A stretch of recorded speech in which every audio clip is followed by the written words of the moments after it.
মামা, তোমার সেই ভাইরাল ডায়লগটা আর একবার একটু দাও তো।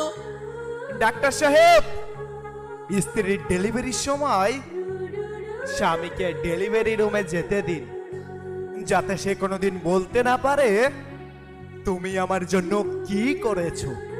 যখন সে তার প্রসব বেদনার যন্ত্রণাটা দেখতে পাবে, তখন সে বুঝতে পারবে তাকে বাবা ডাক শোনানোর জন্য একটা মেয়ে কতটা কষ্টের শিকার হয়।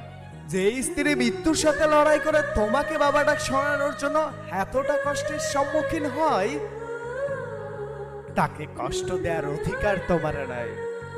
নারী, তুমি পারো বটে, শত অবহেলা সহ্য করার পরও তারপরও সকলকে খুশি করার জন্য আপ্রাণ চেষ্টা করে যাও। সবকিছু কত সহজেই ভুলে যেতে পারো তুমি।